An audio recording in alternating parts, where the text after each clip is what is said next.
Hello students, आज हम science की क्लास की तरफ चलेंगे।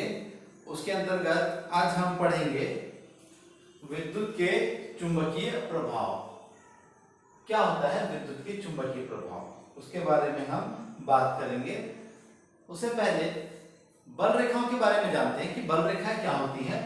जब किसी चुंबक के एकांक उत्तरी ध्रुव से विभिन्न निकलने वाली बिंदुओं को मिलाने पर एक निष्कोण वक्राकार एक रेखा प्राप्त होती है, उस रेखा को ही बल रेखा कहते हैं। याद रखिएगा, ये देखिए एकांक उत्तरी ध्रुव से दक्षिणी ध्रुव और ये अंदर में दक्षिण से उत्तर की ओर जाती है।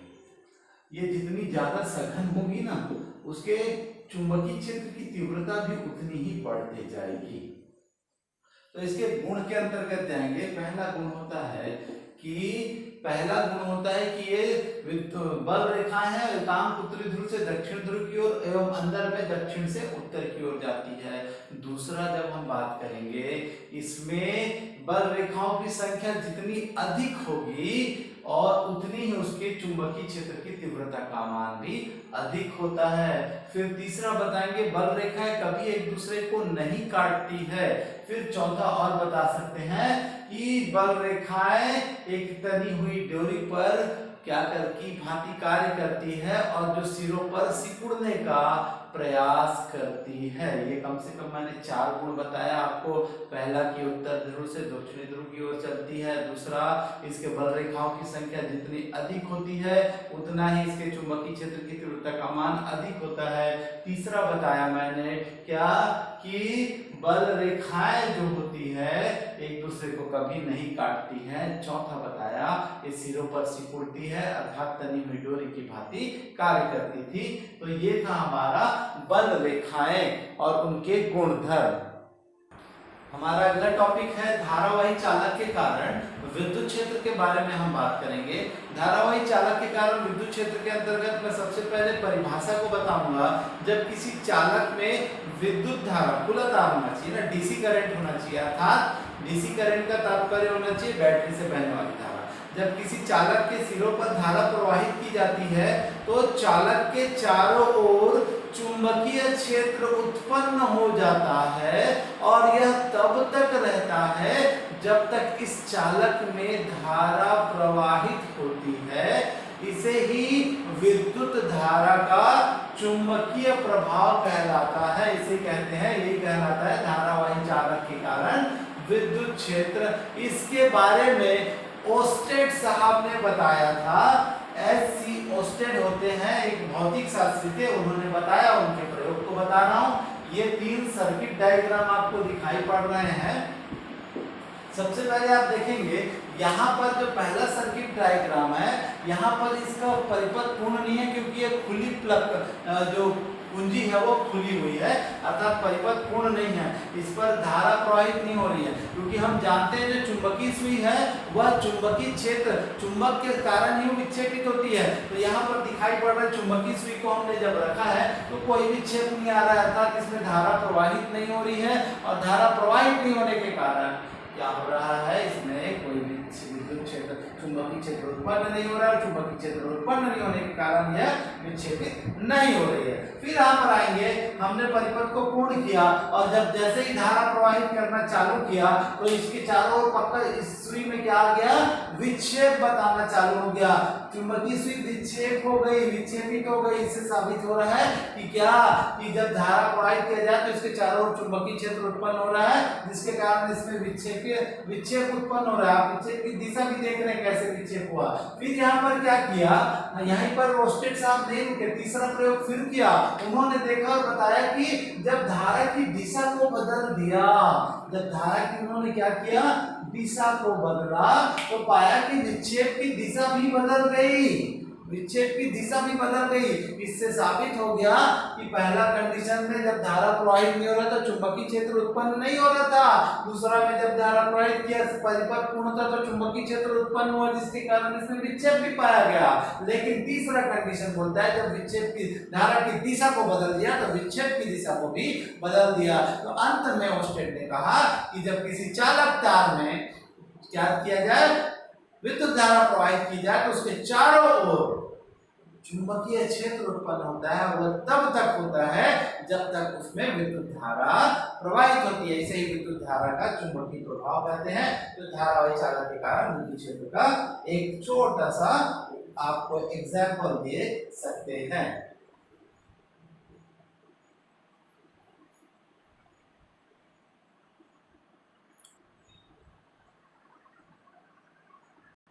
हमारा अगला टॉपिक है सीधे चालक तार से विद्युत धारा प्रवाहित होने पर विद्युत क्षेत्र।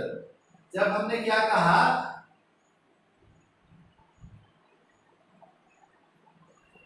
जब किसी चालक में हम जब धारा प्रवाहित करते हैं तो क्या होता है, उसके चारों ओर चुंबकीय क्षेत्र उत्पन्न होता है। उसका एक और एग्जांपल देख सकते हैं। यहां पर क्या हुआ,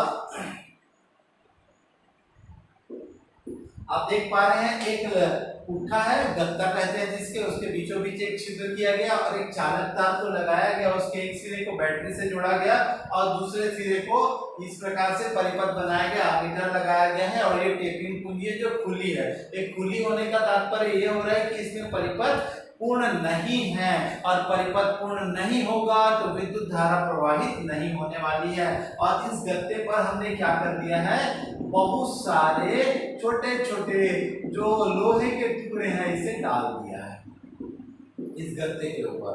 तो यहाँ पर कोई धारा प्रवाहित नहीं हो रही है, कोई दिक्कत नहीं। हम सेकंड स्टेप में जाते हैं तो यहाँ देखें कि यहाँ पर टेपिंग कुंजी बंद हो चुकी है। और जब हमने क्या किया, जब यहाँ पर धारा प्रवाहित हुआ तो इस चालक तार के चारों ओर क्या हो गया, चुंबकीय क्षेत्र उत्पन्न हो गया, जिसके कारण इसमें जो चुंबकीय क्षेत्र उत्पन्न हुआ तो इसमें जो लोहे के छोटे छोटे कण थे वो क्या हो गए, वृत्तीय रूप में गोल गोल एक आकृति बनाने लग गए। अर्थात वह क्या बनाने लगे, बल रेखाओं का पालन रूपी एक रेखा वक्रीय रूप बनाए जो बल रेखाओं को प्रदर्शित करता है। और बल रेखाओं की दिशाओं को भी वह क्या कर रहा था, रिकॉग्नाइज कर रहा था, प्रदर्शित कर रहा था। तो हमने क्या देखा, पहले जब परिपथ पूर्ण नहीं था तो कोई भी परिवर्तन नहीं हुआ। जैसे ही परिपथ पूर्ण हुआ अर्थात धारा बहने लगी और धारा के चारों ओर चुंबकीय क्षेत्र उत्पन्न होता है। और वह चुंबकीय क्षेत्र के कारण वह छोटे छोटे जो लोहे के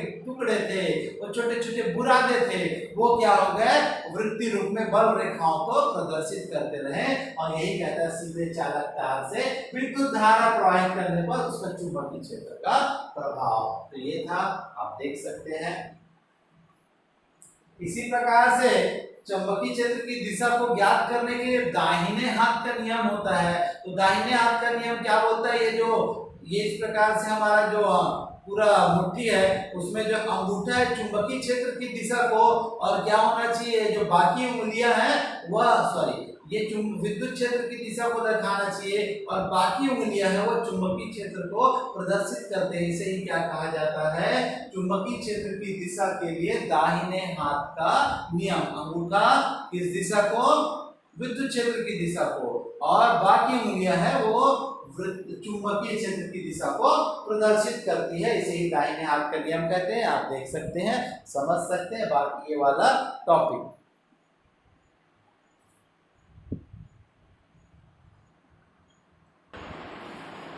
हमारा अगला टॉपिक है वृत्तीय धारावाही चालक के कारण चुंबकीय क्षेत्र। आप एक डायग्राम दिखाई पड़ रहा है आपको, एक गत्ता है, इस पे दो छिद्र बनाए गए हैं, अभी अलग अलग थे, इसमें दो छिद्र बनाए गए हैं और यहाँ से तार को दोनों से जोड़ा गया है, पूरा तार परिपथ से जुड़ा हुआ है। और गत्ते पर फिर से हमने क्या डाला था, वही छोटे छोटे लोहे के बुरादे को डाला था।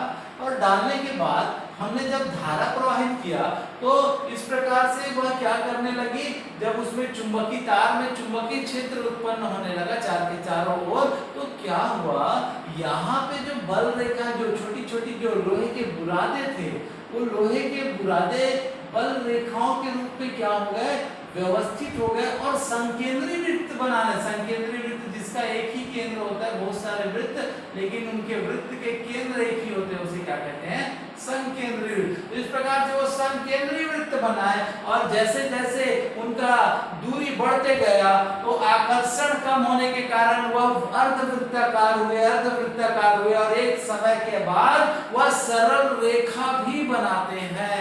तो इस प्रकार से धारावाही वृत्ति कुंडली में जब हम विद्युत धारा प्रवाहित करते हैं तो उसका चुंबकीय क्षेत्र का परिणाम क्या होता है, संकेंद्री वृत्तों का निर्माण करते हैं दोनों ओर और जैसे जैसे दूरी बढ़ते जाती है तो अर्धवृत्ताकार तत्पश्चात एक सरल रेखा का भी निर्माण करते हैं। तो यही होता है धारावाही वृत्ति कुंडली के कारण चुंबकीय क्षेत्र की तीव्रता।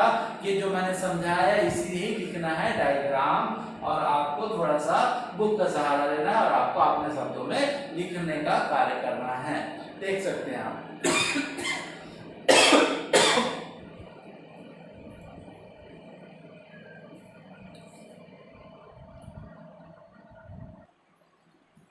अब हमारा अगला टॉपिक है परिनलिका के कारण विद्युत क्षेत्र। परिनलिका क्या होती है? परिनलिका जब किसी विद्युत रोधी या चीनी के मिट्टी वाले विद्युत रोधी किसी बेलनाकार पात्र में विद्युत रोधी तांबे के तार के फेरे को लिया जाता है तो उसके दोनों ओर क्या होता है, इसके दोनों सिरों पर जब किसी विद्युत क्षेत्र से जोड़ दिया जाता है तो इस प्रकार यह क्या कहलाती है, क्या करती है, चुंबक की भांति कार्य करती है और इस चुंबक को ही हम विद्युत चुंबक कहते हैं।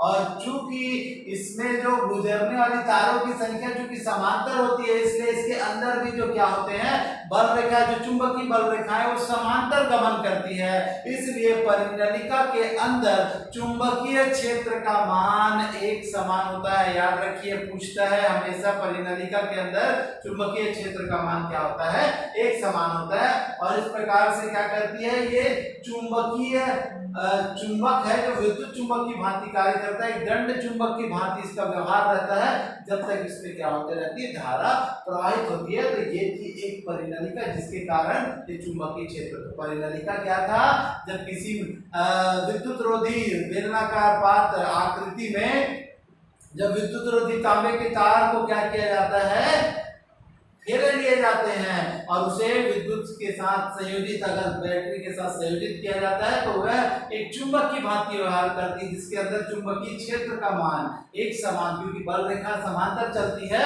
तो इसके अंदर चुंबकीय क्षेत्र का मान एक समान होता है। तो इस प्रकार से बने चुंबक को हम विद्युत चुंबक कहते हैं और यही कहलाती है परिनलिका।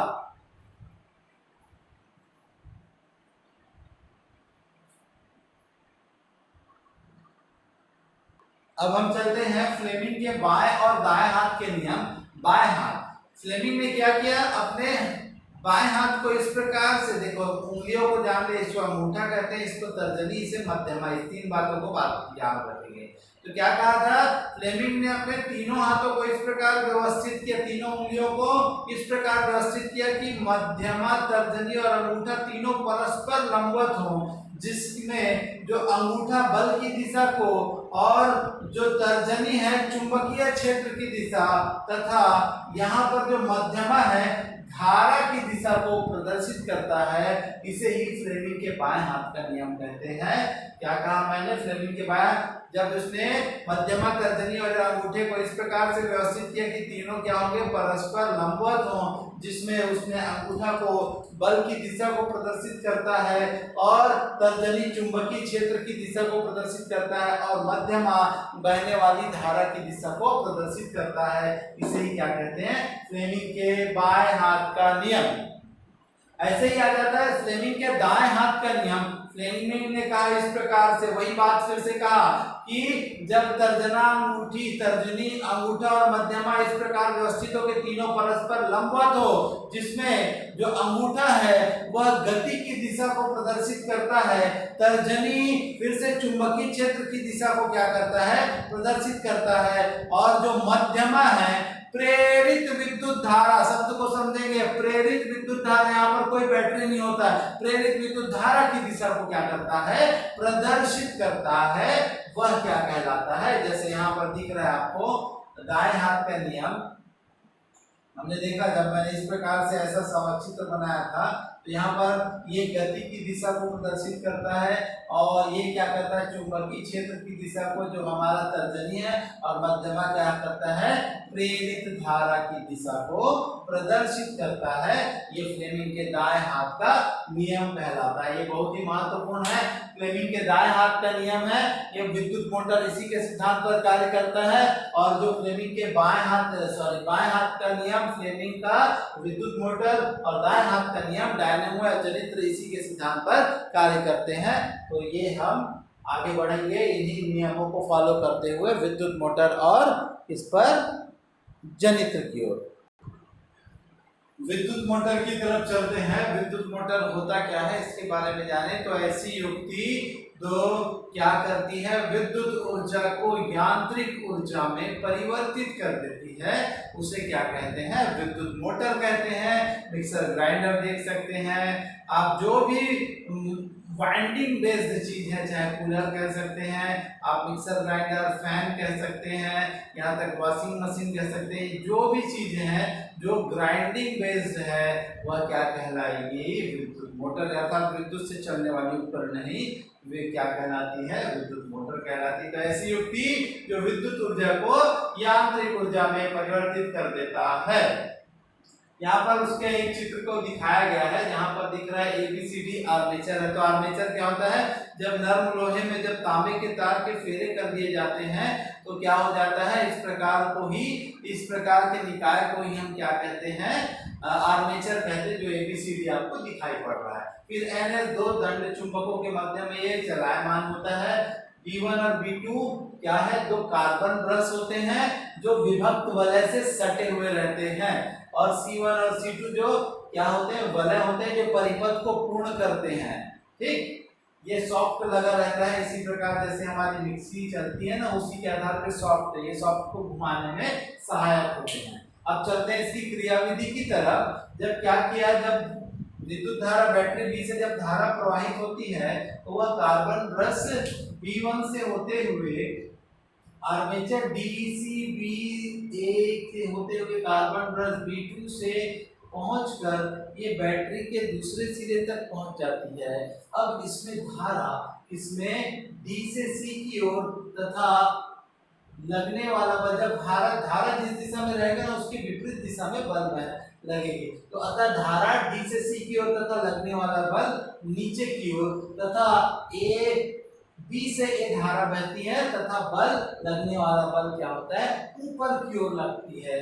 इसके अर्ध घूर्णन के पश्चात, अर्ध घूर्णन, देखिए मेरा हाथ देखिए अंगूठा, ये अर्ध घूर्णन, तो AB अंगूठा तरफ इधर था और ये चीनी उंगली तरफ सीधी था, तो इसके अर्ध घूर्णन के पश्चात, तो देखिए अर्ध घूर्णन के पश्चात धारा का मान या परिमाण तो समान होता है किंतु दिशाएं बदल जाती हैं। ये शब्द का प्रयोग क्यों कर रहा हूँ, क्योंकि अब देख लो, AB पर पहले नीचे था, अभी AB पर ऊपर की ओर गया, CD पर नीचे ऊपर की ओर था, अब नीचे हो गया। फिर से बोल रहा हूँ, जब क्या किया जाता है, बैटरी B से धारा प्रवाहित की जाती है तो वो कार्बन ब्रश B1 से होते हुए आर्मेचर DCBA होते हुए क्या करती है, बैटरी के दूसरे सिरे तक पहुंच जाती है। अब धारा AB और CD में बहने लगती है, जिसमें CD पर DC पर बहने वाली धारा ऊपर की ओर तथा लगने वाला बल नीचे की ओर, तथा AB पर बहने वाली धारा नीचे की ओर तथा लगने वाला बल ऊपर की ओर होती है। इसके अर्ध घूर्णन के पश्चात धारा का परिमाण तो समान होता है किंतु इनकी दिशा, धारा की दिशा बदल जाती है। अब AB पर बहने वाली धारा ऊपर की ओर तथा लगने वाला बल नीचे की ओर, तथा CD पर बहने वाली धारा नीचे की ओर तथा लगने वाला बल ऊपर की ओर होता है। यही क्या कहलाती है, क्या विद्युत मोटर के एक चक्र की क्रियाविधि है। तो ये क्रियाविधि एक चक्र की मैंने आपको बताया, आप चित्र भी देख सकते हैं, समझ सकते हैं, बहुत ही आसान है। मैंने डायग्राम के आधार पे आपको समझाया है, आप समझें और इसको अच्छे से देख लें और इसको नोट करें।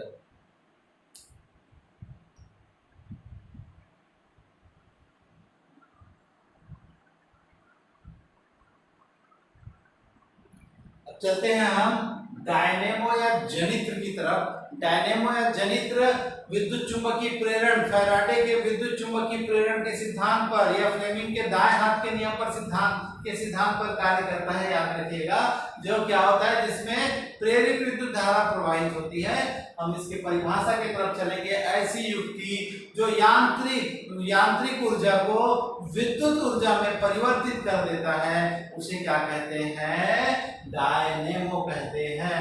ऐसी युक्ति जो यांत्रिक ऊर्जा को विद्युत ऊर्जा में परिवर्तित कर देता है, उसे क्या कहते हैं, डायनेमो। जैसे आप देखें जनरेटर, हम शादी पार्टी में यदि लाइट गोल हो जाता है तो हम जनरेटर चलाते हैं, जब वो यंत्र चलता है तभी हमारे पार्टीज में बिजली आती है। तो यहाँ पर लगभग सेम वैसे ही चित्र है, लेकिन यहाँ पर कोई बैटरी नहीं जुड़ा है, सब कंटेंट्स वैसे ही, आर्मेचर बनाया था मैंने, एनएस बताया, सब चीज बता दिया था मैंने आपको। अब हम चलेंगे इसके वर्णन कार्य विधि की तरफ चलते हैं। तो बताएंगे क्या कि भाई एबीसीडी एक आर्मेचर, फिर से बता देता हूँ। नर्म लोहे में जब तांबे के तार के फेरे लिए जाते हैं तो इस प्रकार से बने युक्ति को हम आर्मेचर कहते हैं। एक कार्बन प्लस B1 और B2 है जो क्या होते हैं, वलय से सटे हुए रहते हैं, और यहाँ पर कोई बैटरी नहीं है ना, एक प्रतिरोध लगा हुआ है। और एनएस और एनआरएस तो क्या होता है, अब इसमें क्या होता है, आर्मेचर को घुमाया जाता है।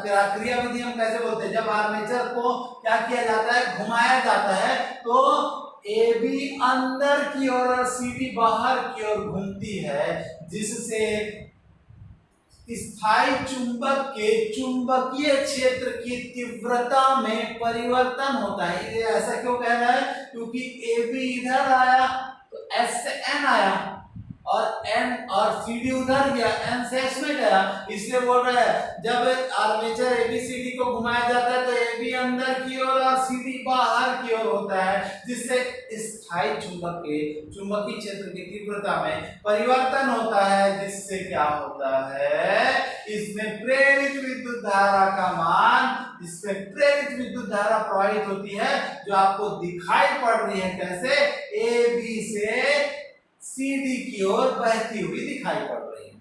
या हम चाहे अगर ऐसा घुमाए, हम जैसे भी कर सकते हैं, ऐसे भी कर सकते हैं। तो क्या हो रहा है, AB से CD की ओर धारा बहती हुई दिखाई पड़ रही है, तथा इसके बाह्य परिपथ में कार्बन ब्रश B1 से B2 की ओर बह रही है, और इसके अर्ध घूर्णन के पश्चात, आधा घूम गया तो देख लीजिए, ये वाला पार्ट इधर हो गया, ये वाला पार्ट इधर हो गया, तो इसके अर्ध घूर्णन के पश्चात धारा का प्रेरित धारा का जो परिमाण होता है वो समान होता है, किंतु दिशाएं बदल जाती है, और फिर क्या होता है, इनका मान AB नीचे की ओर, CD ऊपर की ओर प्रेरित विद्युत धारा प्रवाहित होती है, और क्या कहलाता है, और इसके बाह्य परिपथ में अभी तो B2 से B1 प्राप्त हुआ था, अब द्वितीय अर्ध घूर्णन के पश्चात बाह्य परिपथ में B1 से B2 की ओर धारा प्रवाहित होने लगती है। तो ये थी डायनेमो की क्रिया विधि, और यहाँ पर बताएंगे क्योंकि इसके प्रत्येक अर्ध घूर्णन के पश्चात इसके धारा के परिमाण में क्या और मान में निरंतर परिवर्तन होता है, इसलिए क्या होता है, इससे बहने वाली धारा को प्रत्यावर्ती धारा कहते हैं।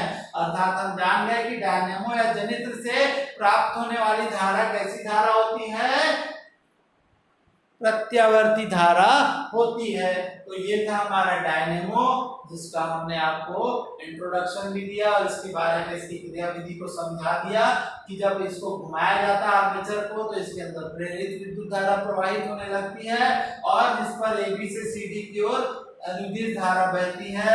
अब ऊपर AB पर ऊपर और CD पर नीचे की ओर धारा बह रही है, तथा बाह्य परिपथ में कार्बन ब्रश B1 से B2 की ओर बह रही है। इसके अर्ध घूर्णन के पश्चात धारा का परिमाण तो समान हो जाता है, किंतु दिशाएं बदल जाती है। देखिए AB पर नीचे की ओर और CD पर ऊपर की ओर बहती है, तथा इसके बाह्य परिपथ में कार्बन ब्रश B1 से B2 से B1 की ओर बहने लगती है। क्योंकि इसके प्रत्येक अर्ध घूर्णन में धारा का परिमाण क्या होता है, बदलते रहता है, इसलिए इससे बहने वाली धारा को प्रत्यावर्ती धारा कहते हैं। और ये दिखाई पड़ा आपको या डायनेमो के एक चक्र की क्रिया विधि जो मैंने आपको बताया, तो ये था डायनेमो या जनित्र।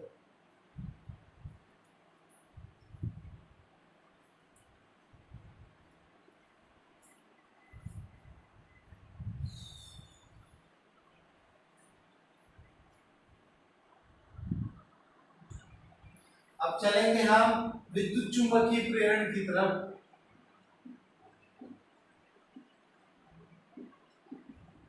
विद्युत चुंबकीय प्रेरण क्या होता है? ओस्टेड ने कहा कि जब धारा प्रवाहित करके चुंबक उत्पन्न किया तो फैराडे ने भी क्या कहा, माइकल फैराडे ने कहा कि मैं चुंबक से विद्युत बनाऊंगा। और उन्होंने क्या किया कि दो प्रबल चुंबकों के मध्य क्या किया, एक तांबे के तार के फेरे लिया और उनकी आपेक्षिक गति कराया। और आपेक्षिक गति कराकर क्या किया, उन्होंने देखा, जब आपेक्षिक गति का क्या तात्पर्य होता है, या तो कुंडली घूमेगी गोल गोल या तो उसके चारों ओर चुंबक घूमेंगे। उन्होंने जब आपेक्षिक गति कराया तो पाया कि उस धारा पर प्रेरित विद्युत धारा, इस बल्ब जलने लगा और बल्ब जलने लगा तो उन्होंने पाया कि चुंबक से इसमें क्या हो रहा है, प्रेरित विद्युत धारा प्रवाहित होने लग रही है। इसे ही क्या कहा, विद्युत का चुंबकीय प्रेरण कहा। अर्थात चुंबक और जब कुंडली के मध्य आपेक्षिक गति कराया तो धारा बहने लगी, प्रेरित विद्युत धारा तार में बहने लगी। इसे ही क्या कहा, विद्युत चुंबकीय प्रेरण। तो प्यारे बच्चों, ये था हमारा विद्युत चुंबकीय प्रेरण का जो विद्युत के चुंबकीय प्रभाव का जो चैप्टर था वो यहीं पे समाप्त होता है। नेक्स्ट कक्षा की ओर हम नेक्स्ट क्लास में चलेंगे। तो आज के लिए इतना ही, धन्यवाद।